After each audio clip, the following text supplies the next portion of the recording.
There is a version of this story where I walk into frames swinging, and I want to tell you right now that version does not happen, because that is not what 24 years in an aircraft turns you into. What it turns you into is a woman standing 40 feet behind a ring light on her own back porch, holding an envelope she has already read 4 times, watching her nephew grin into a camera and tell 60,000 strangers that he loves her. The envelope said "Notice of Default" across the top in red block letters, and underneath it, in smaller print, the kind of language banks use, so the worst sentence of your life reads like a form. $340,000, structured to look like paperwork instead of what it actually was, which was theft. My hand was shaking around it. Not from fear, exactly. I have been more frightened than this in places where the shaking meant something different, where it meant, get the aircraft down before the shaking becomes somebody else's problem. This was a newer kind of shaking. It comes from understanding, all at once, that somebody you raised half his childhood has been quietly taking your life apart while you fed his mother's excuses for him. Tucker was 30 feet away, in a folding chair he'd bought special for the occasion, flannel shirt still holding the fold creases from the package, telling the internet that the land behind him was where he grew up, that it meant everything to him, that today he was finally going to give something back to the woman who'd raised him half the time his own mother couldn't manage. He said my name. He said it warmly. He said it the way you say a name you are about to spend. I did not walk into frame yet. I want you to understand I could have. I had the deed folder under my arm, I had already talked to a lawyer, and I already knew, by that point, more than my nephew thought I knew. Every part of the woman I used to be, the young one, the one who reached for the proof the second somebody doubted her, wanted to walk into that shot and end it in 30 seconds. I didn't. I have learned a few things since I was young enough to reach. I stood behind the light and let him talk, and I thought about a sandstorm in February of 1991, and a hover I held for 4 minutes over a dying boy. And I understood, standing there with the letter gone warm from being held too long, that I already knew exactly how to do this. I had done a version of it before. You hold steady, you let the wind do what it does, and when there is a hole in someone, you go down and you get them. 3 weeks before that, none of this had a name yet. It was a Tuesday, and I was oiling a saddle that had belonged to my husband Hank in the tack room off the barn when my phone buzzed against a coffee can of screws. "Aunt Coop." Tucker's voice always goes up half an octave when he wants something, a thing I noticed when he was 9 and has never stopped noticing since. "I've got a shoot Thursday. Big one. Can I use the barn? Maybe the east pasture with the fence line? The light's incredible out there." I said sure. The way I always say sure, because saying no to Tucker costs more than the thing he's asking for. And I have spent a lifetime learning which costs are worth paying, and this one never used to be. My neighbor, Ruth Holleran, calls me the widow at the end of the road, not unkindly, the way you'd describe a landmark. Tucker's followers, the ones who leave hearts under his videos, mostly don't call me anything. I am background. I am the woman who owns the fence line with the incredible light. I did not think of myself as hidden. I thought of myself as finished with the part of my life where anybody needed to know what I'd done. I flew medevac for 24 years, active and reserve both. And I do not tell that to people at the feed store, because it has never once helped me carry a 50-pound bag of grain, and because the flying isn't a bin I performed, it's a thing I did. Hank used to say I was the only person he knew who could hold a helicopter dead still 40 feet over a mountainside, under fire, and still lose an argument with the Jack Russell about whose turn it was to get on the couch. He was right about both halves of that. I do not need to be admired. I needed, once, to be trusted with something that mattered, and the Army trusted me with more of that than most people are given in a lifetime, and I have spent the years since trying to be worth it in smaller ways. A saddle oiled right, a fence mended before it needs mending, a nephew given the benefit of the doubt past the point a smarter woman would have stopped giving it. I hung up the phone and went back to the saddle, and I did not think about the call again until Thursday, when he arrived with a ring light, 2 cameras, and a girl I hadn't met. There is a rhythm to living alone on land like this, and I had built mine carefully over 8 years, since Hank's heart gave out in the barn doorway one October morning, with a hayhuck still in his hand. Feed at 6, fence line at 7, walked on foot, even though I could drive it, because a fence tells you things at walking speed. It won't tell you at 15 miles an hour. Mail at noon. I did not know yet that the mail was about to become the most important part of the day, or that I would start walking to that box the way I used to walk a perimeter, checking for what didn't belong. I do not say any of this to sound like a woman performing peace for you. I say it because the routine is the thing Tucker's visits always interrupted, and I never once resented the interruption, because family to me has always meant you rearrange your careful hours for the people who share your blood, even the ones who have started, without quite meaning to at first, rearranging you back. Her name was Brianna, and she had the particular energy of someone who has decided, professionally, to find everything charming. She called the barn so authentic, she called my dog a whole vibe, and she called Tucker babe in a tone that made me think she'd said it 1,000 times and meant it fewer than half. But there was one thing I noticed and filed away without knowing yet that I'd need it. Every time Tucker talked numbers, sponsorships, partnerships, the easy math of money that wasn't quite his, Brianna's eyes went to the middle distance, the specific look of someone doing arithmetic she didn't want to be doing out loud. I brought out lemonade, because that's what you do, and I stood at the pasture fence and watched my sister's son perform being a person who belonged to this land. "This is where I grew up," he told the camera, one hand resting on the top rail the exact way a man rests his hand on something he owns. "My family's had this place forever. It's home base for me, you know? No matter where the road takes me." It wasn't a lie, not quite. He had spent summers here as a boy, before Denise's divorce got ugly and money got thin and the summers stopped. But he said it the way you say a thing you intend people to believe more than the plain facts would support, and I felt something small and cold move through me that I did not have a name for yet. I asked him, once the cameras were down and Brianna was checking footage in the truck, how the trip to Colorado had gone, the one he'd posted from 3 weeks earlier, the lodge with the hot tub built into the rack. "Good," he said. "Really good." And then he found something urgent to do with a lens cap. "Must be nice," I said, mild as I could make it, "getting flown out there on somebody else's dime." "It's a partnership thing," he said, still not looking up from the lens cap. "They cover it.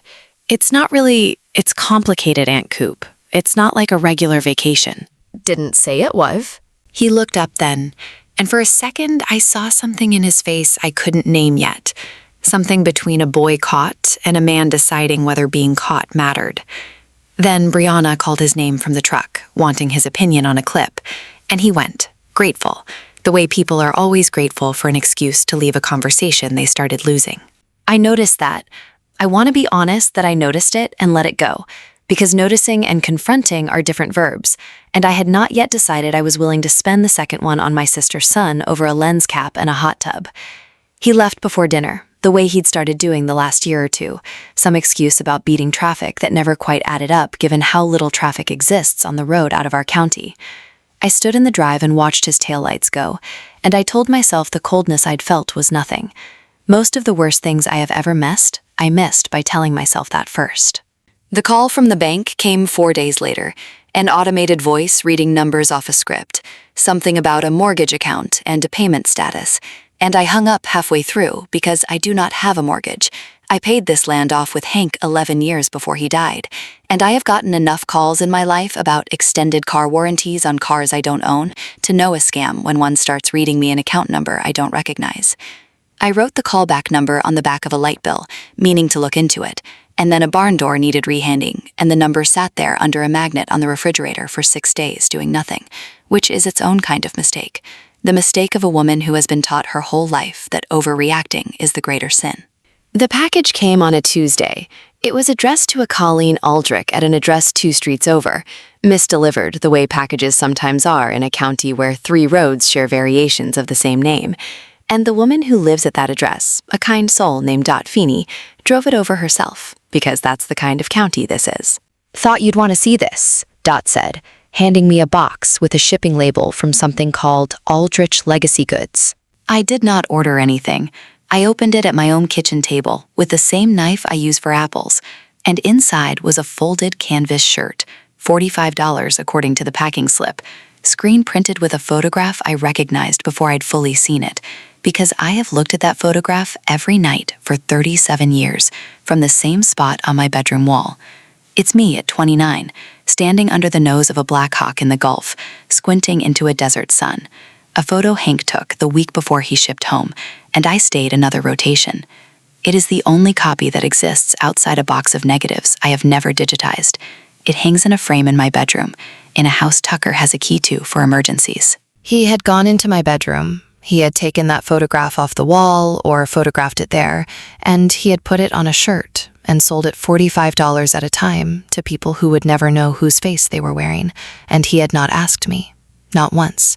Not even the easy lie of asking and letting me say yes. I checked the website that night, sitting at the same table, reading glasses pushed up into my hair because I'd forgotten I was wearing them. Aldrich Legacy Goods had a whole line built around me without my knowing it existed. A canvas tote with the same photograph screen printed smaller in one corner. A coffee mug captioned, in a script font somebody had chosen because it looked handwritten, "Raised tough, built real." A hat. $18,000 in sales, according to a public store counter I found by accident, scrolled down near the bottom of the page. The kind of number a platform shows off to make a shop look successful and never imagines the person in the photograph will find. I sat at that table a long time with the shirt in my lap. I want to tell you I felt rage first. I didn't.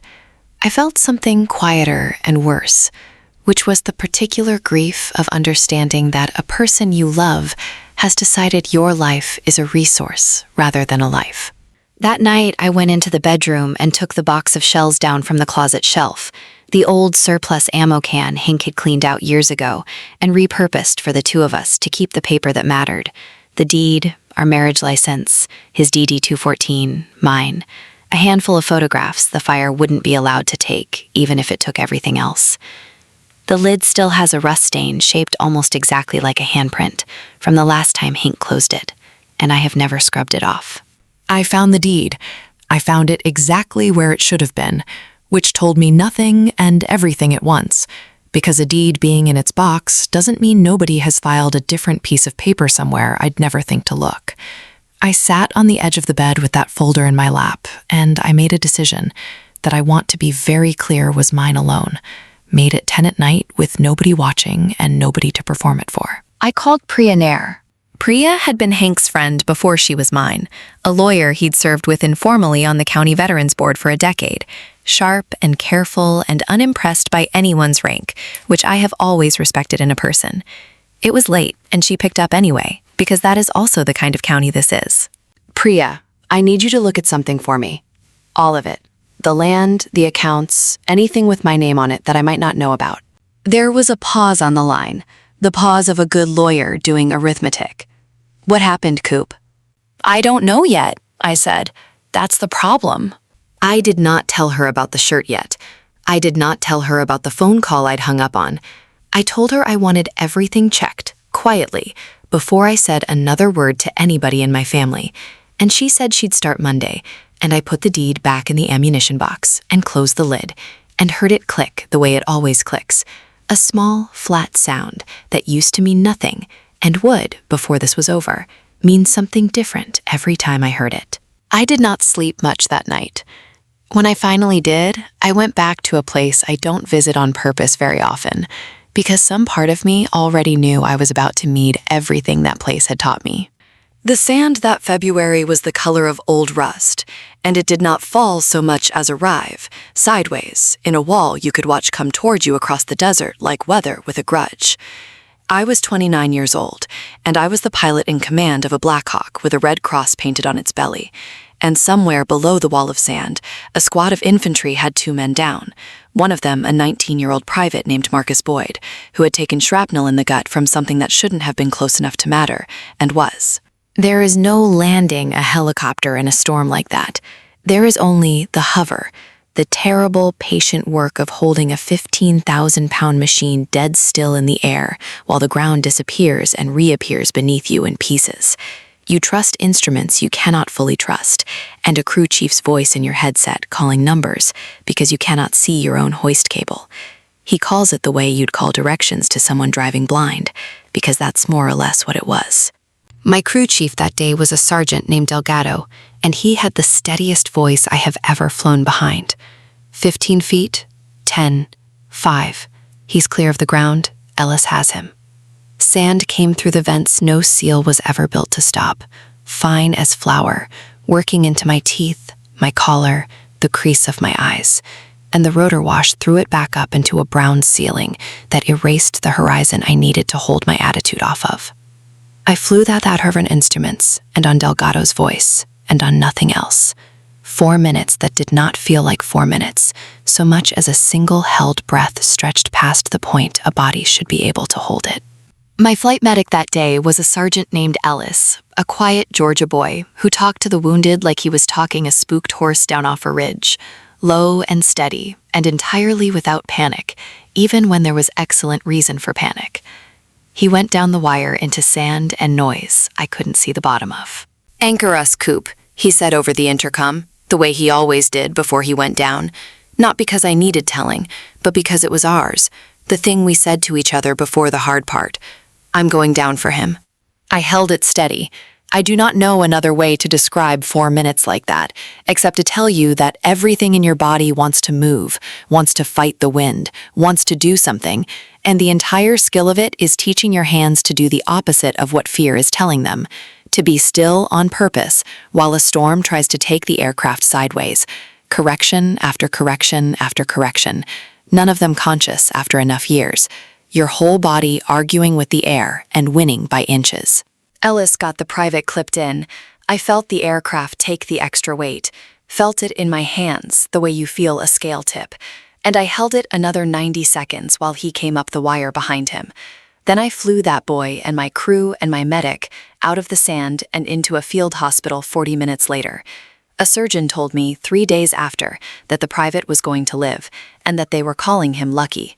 Luck had had nothing to do with the 4 minutes it took to get to him, though nobody thanks a hover the way they thank a surgeon. There was a second man on the ground that day too, older, a staff sergeant, who'd taken a lesser wound trying to drag the private to cover. And I want to tell you both their names mattered equally to me in the moment, because that is the truth of the work. You do not rank the wounded by whose story you'll end up telling decades later. You get them both. I only learned Marcus Boyd's name afterward, off the manifest, the way you learn the names of the people you saved. Secondhand, filed and mostly forgotten, because the Army does not build in time for a pilot to sit with every life she's carried. I never met Marcus Boyd's face clearly. I met his voice once, muffled through a headset, thanking me for something I told him was just the job. I did not think about him again for a long time, the way you don't think about the calls that ended well, because the ones that end well don't keep you awake, the others do. I had no idea, lying awake 35 years later, with a shirt printed with my own stolen photograph folded in the next room, that he was about to become the second to last person I expected to hear from. The phone rang at 7 the next morning. It was Priya, and her voice had a flatness in it I recognized from every bad phone call I have ever received in my life. The voice of somebody choosing words with more care than usual. "Coop, I need you to come in today." Her office was above the hardware store on Main Street, 2 rooms and a window unit that rattled, and she had the county recorder's website pulled up on her monitor and a printed document on the desk between us before I'd even sat down. "There's a power of attorney filed with the county," she said. "Financial, general, broad as they come, filed 11 weeks ago. It names Tucker Lowry as your attorney in fact for all financial and real property matters." I looked at the paper. My name was on it, typed, and below that, my signature, or something built to pass for it in a hurry. "I never signed that," I said. "I believe you," Priya said, "and I want to be careful here, because I need you to look at this specific thing, not the whole document, just this." She turned the page and pointed to a line near the bottom, a notary block with a stamp, a name, a date. "This says you appeared in person before a notary named Wade Sorrell in this county on March the 4th. Do you know where you were on March the 4th? I did know. I have known for 11 weeks, the way you know a date that reorganized your calendar around it. March the 4th was the day I had my left hip replaced at Baptist Regional, 206 miles from that notary's office, under general anesthesia at 11 in the morning, the exact hour the stamp claimed I'd stood in front of a stranger and signed my name to giving my nephew control of everything I own. I put my hand flat on the desk. Not dramatically. I needed something solid under it. "That's not possible," I said. "I was on a table." Priya did not say anything triumphant. She is not that kind of lawyer, and this was not that kind of moment. She said quietly, "I know. That's why I needed you to see it before I said anything else. Somebody built this on purpose, Coop. This isn't a man panicking and grabbing a form off the internet. Whoever did this knew where you'd be that day and used it." I sat in that little office with the window unit rattling, and I felt something shift that I want to describe honestly, because it wasn't rage yet, not fully. It was the specific, bottomless quiet that comes when you understand a thing was not an accident, was not a moment of weakness, was built with intention on a day you were unconscious and could not have stopped it if you tried. I sat with that for a moment and let myself ask the uglier question, the one I did not want to ask.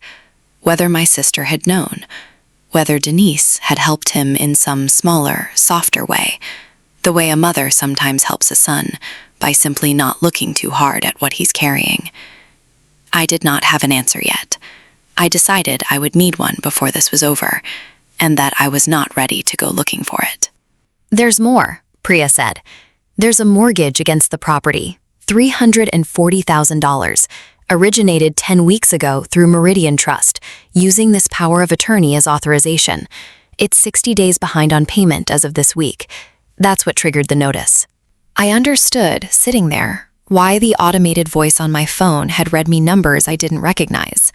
I had been getting calls about my own mortgage for over a month and hanging up on every one of them, certain nobody could possibly be telling me the truth, because the truth was too large to fit through a phone line. "What do you want to do?" Priya asked, and it was not a rhetorical question. She has never once asked me a rhetorical question in the years I've known her. I thought about walking straight to my sister's house and putting the papers on her table. I thought about calling the sheriff that afternoon. I want to tell you I thought about neither of those things for very long, because underneath the anger there was a colder, more useful part of me. The part that used to stand in front of young pilots and tell them the flight is won or lost in the brief, that you do the boring, careful thing first, or the emergency finds the hole in your preparation exactly when you can least afford it. 48 hours, I said. I want to know everything before I say a word to him, and I don't want him warned. Priya looked at me for a moment the way people do when they're deciding whether to argue, and then she nodded, because she has known me long enough to understand that when I ask for time, it isn't hesitation, it's preparation. I did not sleep well those 2 days, and I will not pretend the anger stayed cold the whole time, because it didn't. There were hours in that house, alone, with Hank's chair empty across from mine, where I wanted very badly to drive to my sister's and put my hands on that boy's shoulders and shake the truth out of him the old-fashioned way. What kept me at the kitchen table instead was the same thing that used to keep me steady over a mountainside, with rounds coming up through the floor. The understanding that panic is just noise, and that the only thing worse than a slow, careful response to a crisis is a fast, satisfying one that leaves you worse off than when you started. Priya called on the second evening. "I have the notary's log," she said. "Wade Sorrell's office keeps a physical book, old school, every entry initialed. There is no entry for March the 4th matching this document. There's no entry at all that day past 2 in the afternoon, and your surgery was that morning. Whoever typed this up either used a blank stamp or forged the whole page. Either way, it's not just a bad signature anymore, Coop. It's a fabricated legal instrument, and it was built around a day someone knew you couldn't account for." "He knew I was having the surgery," I said. It wasn't a question. Tucker had called me the week before, cheerful, asking what time to have flowers delivered. He had known exactly where I would be, and exactly how unable I would be to notice anything happening 200 miles away. "There's one more thing," Priya said, and her voice changed slightly. The register lawyers use right before they hand you something they know will land hard. I put in the call to the county's Elder Financial Protection Unit this afternoon. Standard step when a POA looks fabricated. They already had an open file with a flag on Aldrich Legacy goods. Somebody else filed a complaint 2 months ago about unauthorized use of a military service member's likeness in merchandise, and the investigator's been monitoring Tucker's channel ever since, including anything he streams live. The investigator's name is Marcus Boyd. I sat very still for a moment, with the phone against my ear, in a kitchen that suddenly felt smaller than it had a minute before. I know that name, I said. You didn't say anything when I said it before. I didn't put it together before, I said, and I told her briefly about a February in 1991, a boy on a wire, a name I had heard once through a headset 35 years ago, and then let go the way you let go of the calls that end well. There was a silence on the line, and then Priya said in a tone that was almost gentle, "That's not a coincidence you built, Coop. That's just the world being smaller than people think it is." Tucker's big live stream had been on the calendar for 2 months, the launch of a partnership with an outdoor apparel brand, $120,000 in sponsorship money riding on him proving, on camera, that the rustic, self-made life he sold his followers was real. He'd picked our farm for the location without asking whether "our" was a word he'd earned the right to use, and Denise, God help her, had helped him talk me into hosting it, the way she has talked me into most things over the years, by making the alternative sound like cruelty. I did not tell Priya I was going. I did not fully decide I was going until I was standing in my closet with my hand on the hanger holding my old service uniform, the one I keep for funerals and the rare ceremony, wondering whether I had the right to wear it for something that was neither. I decided I did, not to perform anything, to remind myself, walking toward whatever was about to happen, of the version of myself that already knew how to hold something steady while everything around it moved. I arrived early, the way I always arrive early, and I watched from behind the ring light while my nephew set up 2 cameras and told a production assistant where the light was best. And I watched the mail carrier's truck come up the drive at 3:40, right on schedule, the way it comes every weekday, carrying, among the usual bills, an envelope from Meridian Trust with "Notice of Default" printed across the top in red block letters. I want to be honest about the 90 seconds that followed, because they are the 90 seconds this entire story turns on, and there is nothing dramatic about them. I read the letter standing at my own mailbox, with my nephew's voice carrying across the yard, already live, already talking to 60,000 people about the family land behind him. I did not decide in that moment to walk into the shot. I already knew I would. The letter arriving at that exact hour was not something I built. It was the bank's ordinary 60-day clock, running on its own schedule, entirely indifferent to the fact that my nephew had chosen this particular Thursday to stand in front of the largest audience of his life. I had spent 3 weeks building the case. The mail truck built the moment. I walked toward the light with the folder under one arm and the letter in my other hand. "And that's really what this place means to me," Tucker was saying, leaning into the lens with the easy warmth he has always had, the warmth that used to make me forgive him things faster than I should have. It's not just land, it's roots. And today, with this partnership, I get the chance to actually build something on it that gives back to the woman who gave me everything. "Aunt Coop, you out there?"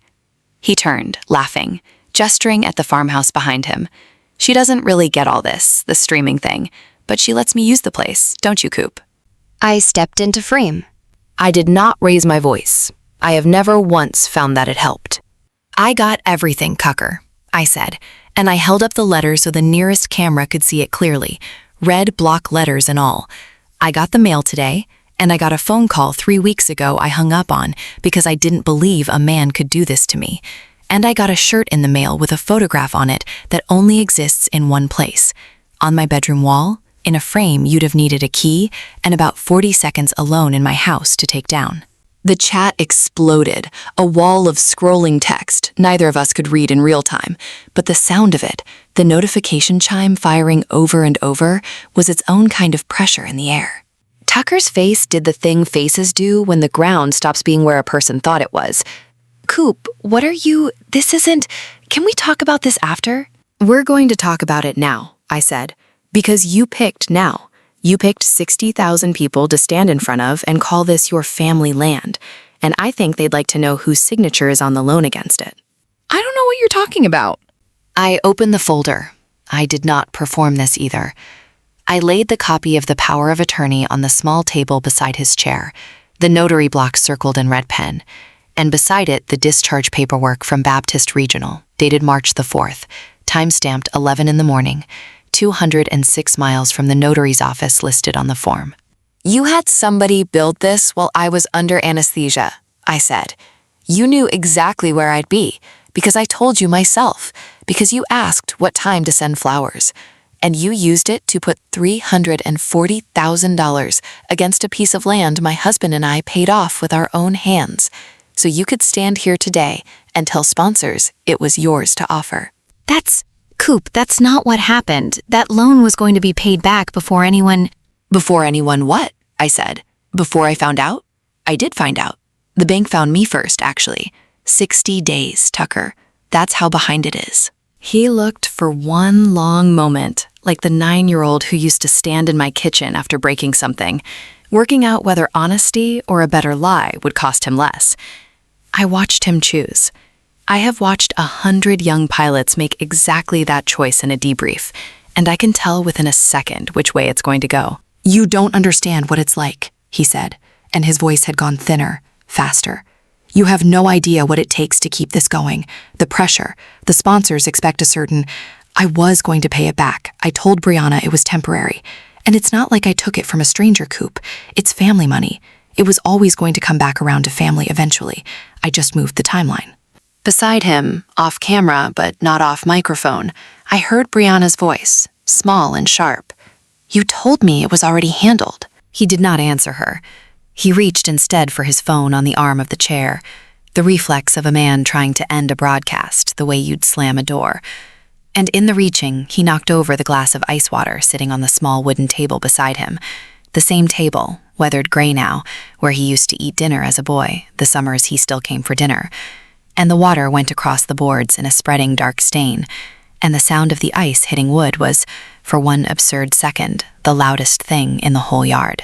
You can end the stream, I said, not unkindly, but you should know several thousand people already have their phones out. I had not planned what happened next. I want to be clear about that, because it is the part of this story that surprised even me. A comment rose to the top of the scrolling chat, pinned there by the sheer number of people reacting to it, from an account with a small blue verification mark, and a name I had not heard spoken aloud in 35 years. Still got that piece of shrapnel I gave you for a souvenir, Chief, because I think this county is about to need it back as evidence. I looked at the screen. I felt something moved through my chest that was not quite grief and not quite relief, some third thing that doesn't have a clean name. The feeling of a debt you didn't know was open, finally, quietly closing. You don't have to answer that on camera, Priya's voice said, tinny and sudden, because I had called her the moment I walked toward the light and left the line open in my jacket pocket the entire time. My old habit from checklists, always keep a second source of truth running. But for the record, since we're apparently doing this in front of an audience, the Elder Fraud Unit for this county has had an open complaint on Aldrich Legacy Goods for 2 months. I've been on the phone with Investigator Boyd's office since this afternoon. They already have the notary log. They already know March the 4th doesn't exist in it. Tucker sat very still. The chat kept scrolling. Somewhere behind me, I heard the farmhouse screen door bang against the frame, and my sister came down the porch steps, still holding a dish towel, having clearly run from whatever she'd been washing the second her phone lit up with someone sending her the clip in real time. Tucker? Denise's voice was smaller than I have ever heard it, and it carried anyway, the particular carrying that comes from a mother finally saying the thing she has spent months not saying.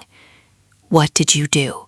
He turned to her instead of the camera for the first time since I'd walked into frame, and whatever performance had been holding his face together came apart in front of 60,000 strangers. Mom, I was going to fix it, I swear. I had it under control. You used your aunt's surgery, Denise said, and I watched her put it together out loud, in real time, the way you sometimes have to say a thing yourself before you can believe you're the one saying it. You knew when she'd be under. You picked that day on purpose. She was not asking. Nobody in that yard was asking anymore. He did not answer her. That silence, more than anything he'd said up to that point, was the clearest confession the whole evening produced, and I watched it land on my sister's face like weather.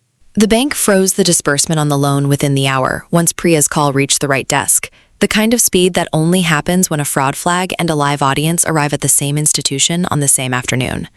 Investigator Boyd's office opened a formal file that night: forgery of a notarized instrument and financial exploitation of a person over 65.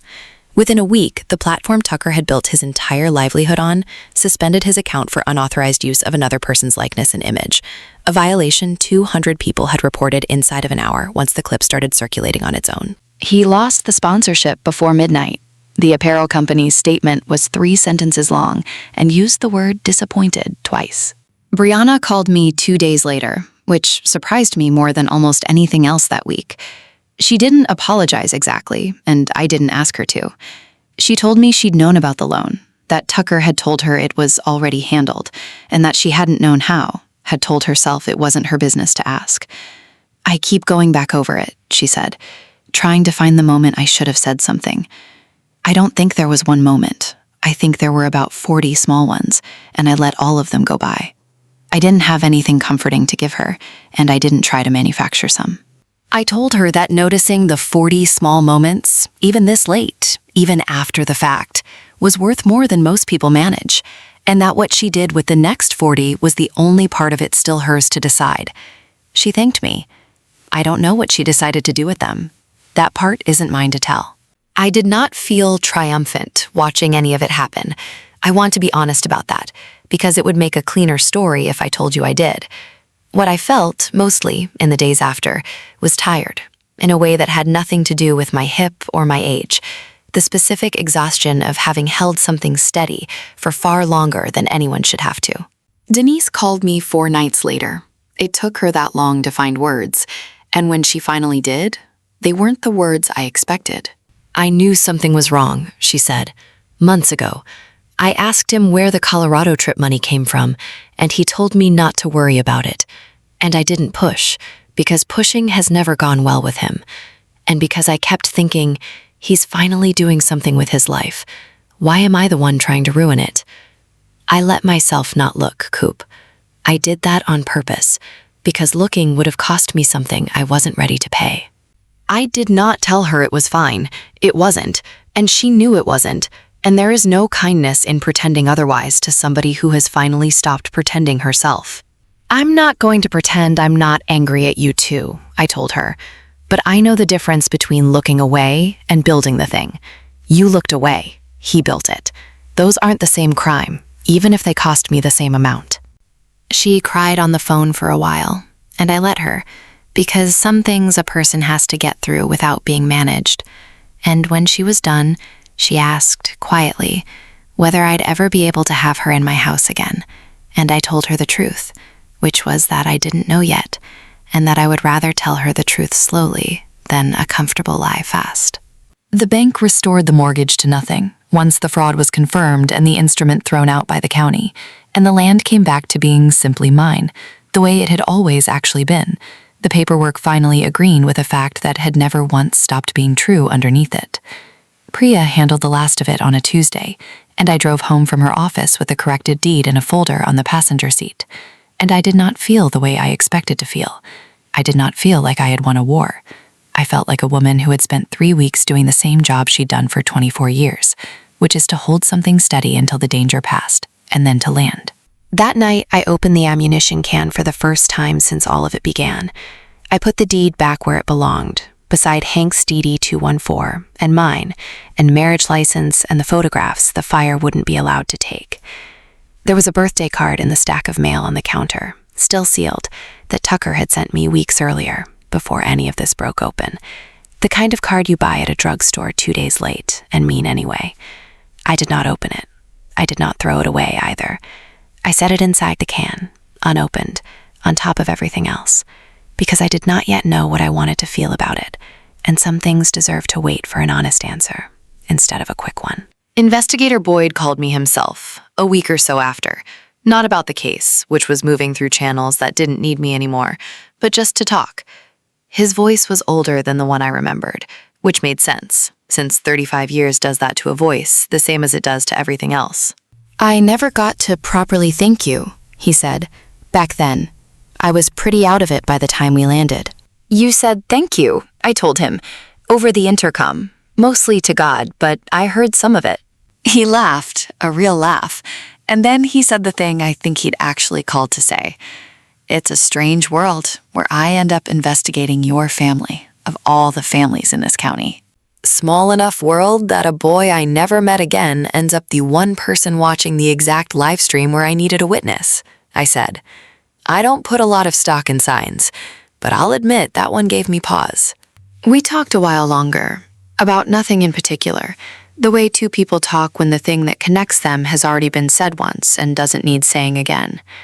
Before he hung up, he asked whether I still had that piece of shrapnel he used to joke about, the one the surgeons pulled out of him, and somebody, a nurse maybe, had given him as a keepsake, half serious, the way people do with the objects that almost killed them. I told him I didn't, that he'd kept it himself all these years, which was true, and that some things are only meant to be carried by the person they nearly finished.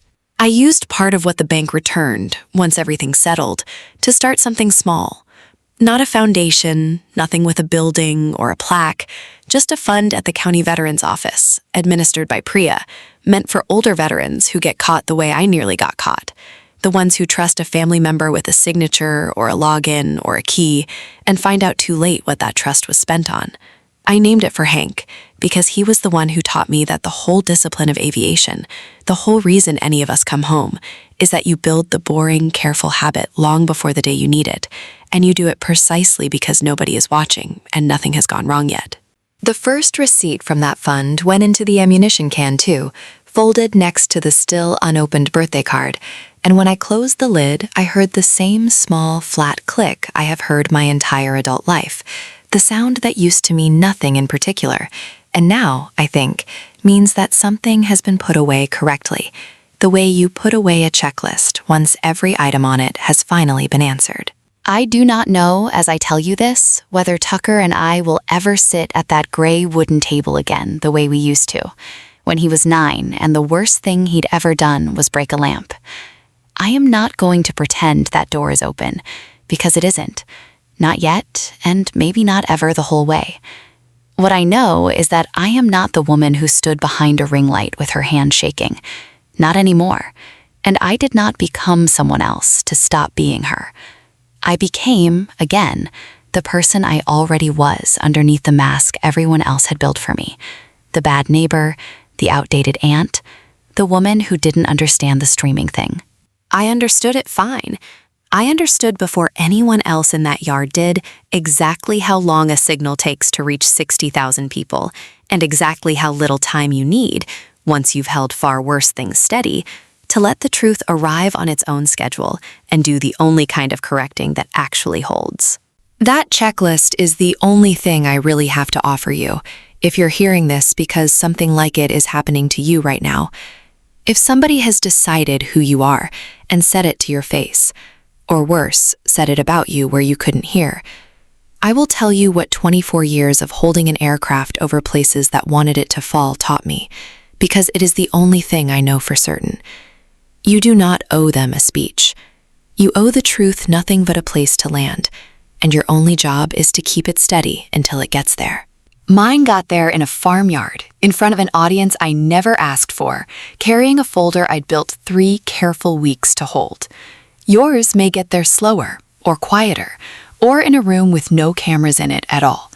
It does not matter how loud the arrival is. What matters is that you were the ones still standing there, hands steady, when it finally came down.